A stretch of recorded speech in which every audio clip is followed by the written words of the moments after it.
Agora, para encerrarmos as palestras do período da manhã, eu convido o Dr. Fábio Araújo Mota, ele que é vice-diretor de qualidade de pesquisa clínica e também coordenador do programa de stewardship de antimicrobianos do Hospital Pequeno Príncipe.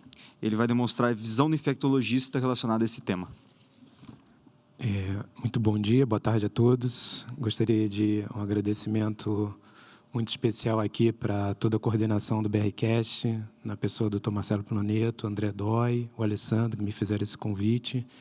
E para a gente é uma honra poder aqui trazer não só a visão do infectologista, né, mas eu vou tentar aqui trazer uma visão prática, realmente, do que a gente deve entender do stewardship de antimicrobianos, quando a gente pensa na palavra stewardship, né, que em tradução livre significa gerenciamento, né? Então, eu quero aqui mostrar como é importante você ter a visão de gestão de dados dentro desse mundo para poder fazer essa incorporação do conceito do PK/PD. Então, eu começo com um caso clínico, tá? Eu vou resumir ele aqui.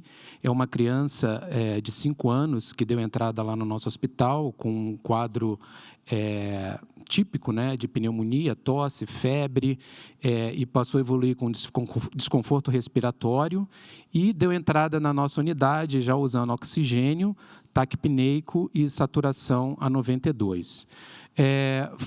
Foram solicitados exames e prescrito, então, né, ceftriaxona, 100 mg por quilo, e oxacilina, 200 mg por quilo, seguindo o nosso protocolo padrão para infecções mais graves, né? Solicitado exame, hemograma, mostrando bastante alteração, granulações tóxicas, e logo no primeiro dia, né, já foi feito um ultrassom de tórax, que mostrou uma atelectasia na base pulmonar esquerda, associada a derrame pleural livre, com espessura máxima de 5 milímetros, consolidação alveolar na base pulmonar direita, associada a derrame pleural livre, com uma espessura máxima de 6 milímetros. Então, o menor evolui com queda de saturação, solicitado introdução de catéter nasal com oxigênio, e, logo nesse primeiro dia, a intervenção do nosso time de stewardship de antimicrobianos foi solicitar uma coleta de albumina, que já mostrou já um resultado baixo, 1,9, né? E sugeriu um novo controle de ultrassom em 72 horas.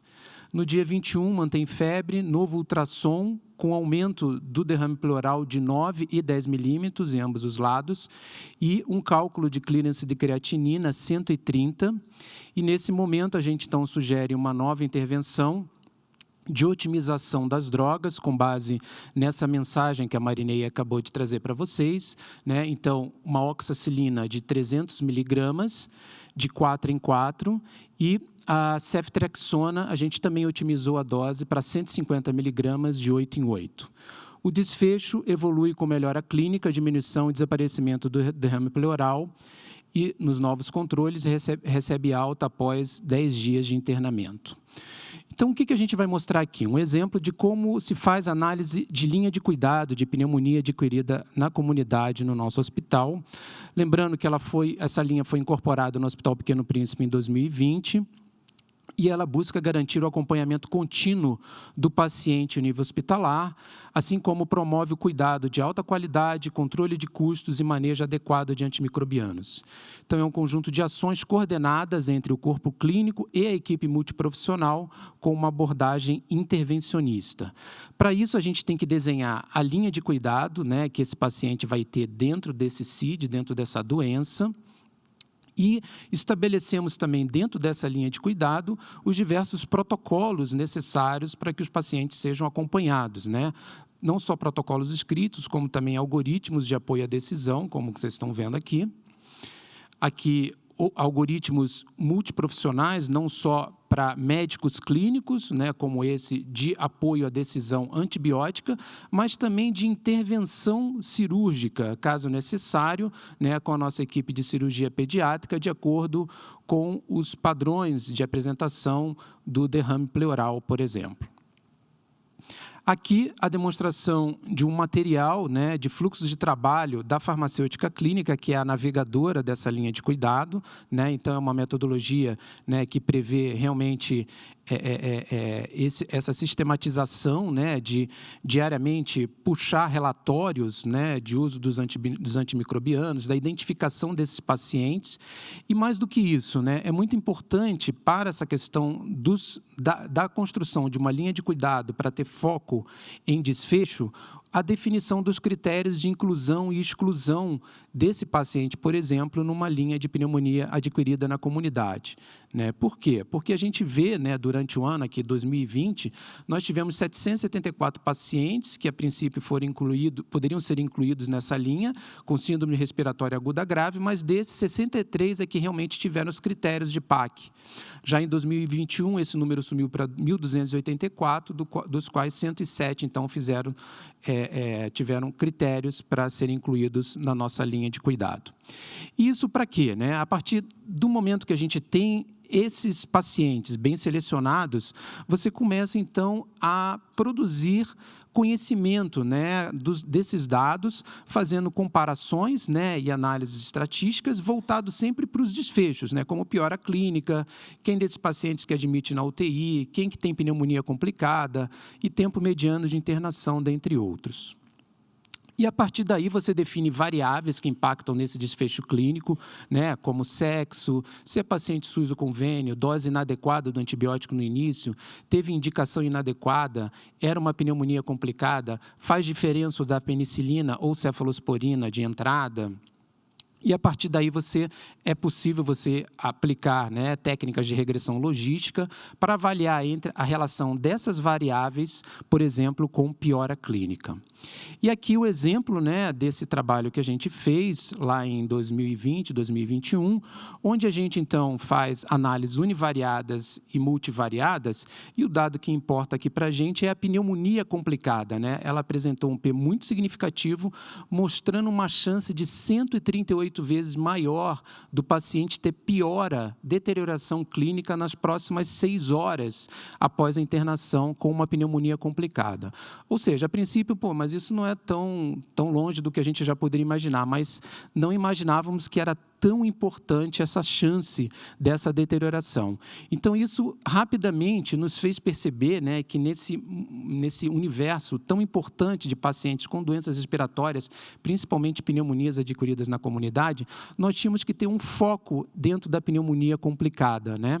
E aí, realmente, nós mudamos o foco dessa linha de cuidado para pneumonias complicadas, visto que, no geral, os dados mostravam que a equipe seguia muito bem os protocolos da pneumonia adquirida na comunidade. Com isso, então, isso foi uma sorte nossa, na verdade, né, porque pós-pandemia a gente teve um pico enorme no paciente pediátrico de atendimentos de pneumonia complicada, como mostra esse gráfico.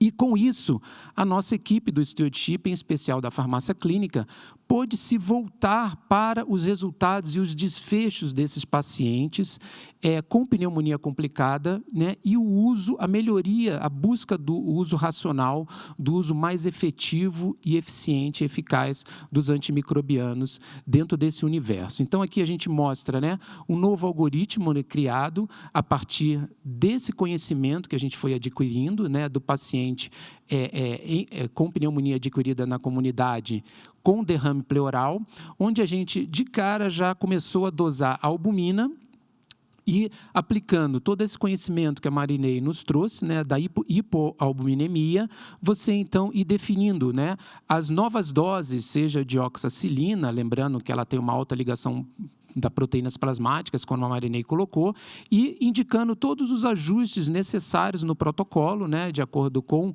a dose, né, e o clearance de creatinina, tanto para oxacilina como para ceftriaxona, né, como a gente bem mostrou no nosso caso, onde a gente, então, fez aí um ajuste da ceftriaxona para 150 miligramas por quilo, de 8 em 8, e com isso, buscando acompanhar esses desfechos para ver se, de fato, né, a gente tem aí melhorias de desfecho, o que parece que está se consolidando realmente. Aqui, um segundo exemplo, né, de como a gente incorpora isso a partir dessa visão de gestão de dados, que é um exemplo muito corriqueiro, né, de vancomicina em pacientes oncológicos. Aqui, um paciente com diagnóstico de angiosarcoma abdominal metastático, né, com derrame pleural, ascite hemorrágica, e que deu entrada muito grave, já precisando ir para a UTI, e foi começado o nosso esquema de protocolo, que é piperacilina tazobactam, mas devido a uma piora clínica importante, foi sugerida a troca para meropenem e vancomicina. Mero na dose habitual de 120 e vancomicina na dose habitual de 60. Foram feitos, então, né, foi feita a abordagem natural que acontece, né, do time do stewardship pela farmácia clínica, do nível sérico, antes da 5ª dose, viu-se que a dose estava baixa, né, e foi solicitado um ajuste para 80 miligramas por quilo, e o paciente apresentou melhora clínica e encerrou a sua terapia após 10 dias de antimicrobiano. Então, aqui, uma segunda análise de linha de cuidado, aqui no caso da vancocinemia, né, dos pacientes que estão em uso de vancomicina, que também é uma linha específica dentro do nosso hospital. Então, aqui é só para destacar, né, a importância do acompanhamento, né, dessas dosagens no decorrer dos anos, né. Então, a gente vem fazendo aí sistematicamente, implantamos a vancocinemia em 2016, então de 2017 a 2022, praticamente 6.500 dosagens realizadas no nosso hospital. E, seguindo essa lógica, né, de análise de dados, aqui, então, né, um momento importante da análise crítica, né? Então, vamos ver no todo dessas vancocinemias no Pequeno Príncipe, de 2017 a 2021, quais os resultados, né? Quais as unidades que mais pediram, né? Então, aqui, enfermarias, né, oncologia e UTIs. Aqui, os resultados... os resultados da vancocinemia, né? Então, quantos por cento subterapêutico, quantos por cento terapêutico, 54% terapêutico, e quanto supraterapêutico. E o que nos importa aqui, né? Uma lupa em cima dos resultados específicos da oncologia, onde a gente mostra que 50% desses resultados foram subterapêuticos. Opa, então ligamos um sinal de alerta aqui, vamos fazer uma análise específica e uma lupa em cima desses pacientes aí. Então, a gente inicia esse processo de análise, né? Através do nosso time de farmacêuticos, e vamos aqui olhando, então, as doses, né, dentro desses pacientes oncológicos, quem fez 60 por quilo, que todos atingiram o alvo. Na dose de 60, já temos aqui um sinal de alerta, 62,5 não atingiram, né, ou seja, níveis subterapêuticos, geralmente com peso entre 10 a 20 na idade de 2 a 6 anos. Né? E na dose maior que 60, todos atingiram. Então, vimos aí, né, que o problema estava focado, né, num grupo, né, e a mensagem aqui é que 48%, né, das vancocinemias iniciais são subterapêuticas em pacientes oncológicos na dose padrão e com um peso de até 20 quilos. Né?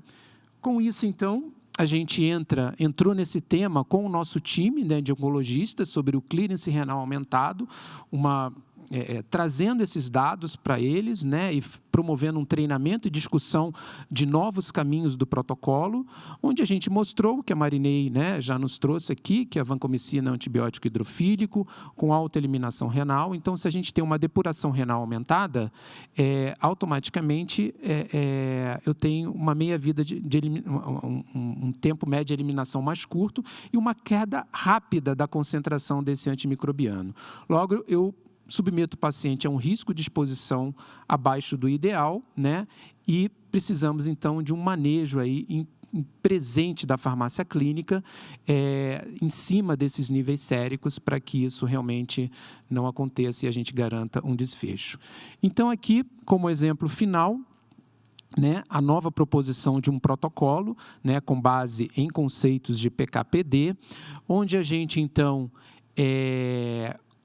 propõe para o nosso time, né, um reajuste das doses, né, com base nos pesos, tirando aí, né, da nossa fonte de dados, né, da faixa de peso que mais a gente encontrou doses subterapêuticas, e aí a gente faz um ajuste, né, até 15 quilos, então vamos iniciar a dose de 75, de 16 a 20, 70 a cada 6 horas, e mais de 21 quilos mantemos a dose de 60, né, e a partir de agora um novo acompanhamento para ver se a gente melhora esse resultado de forma que a gente diminua esse número de doses subterapêuticas, né?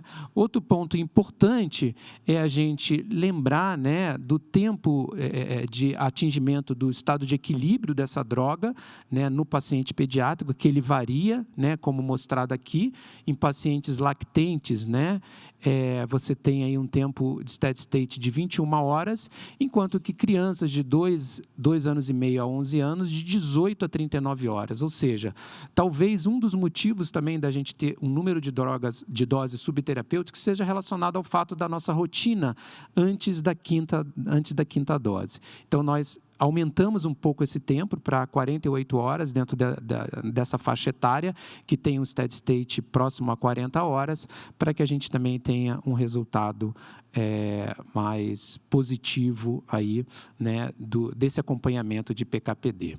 Então, a mensagem final que eu gostaria de deixar para vocês aqui, com essa demonstração prática do dia a dia, é que incorporar conceitos de PK/PD na prática diária do gerenciamento de antimicrobianos é tarefa urgente, pois tais ferramentas são capazes de agregar ao processo de qualidade do uso do antimicrobiano 3 dimensões de grande importância para o combate da resistência, né?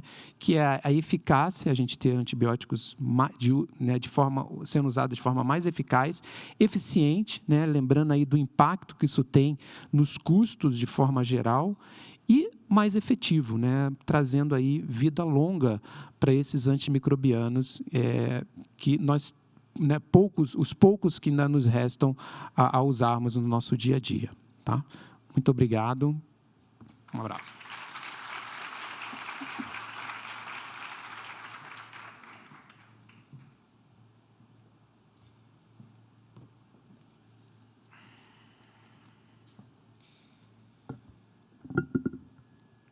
Agradeço ao Dr. Fábio, a todos os palestrantes agora do período da manhã. Agora a gente tem o nosso período de almoço, que será de aproximadamente 1 hora. Iremos retornar às 2, então vocês fiquem à vontade, por favor. O bloco azul aqui, para quem não conhece, tem um restaurante aqui à direita, vocês virando, vocês vão ter a praça de alimentação ali, então fiquem à vontade.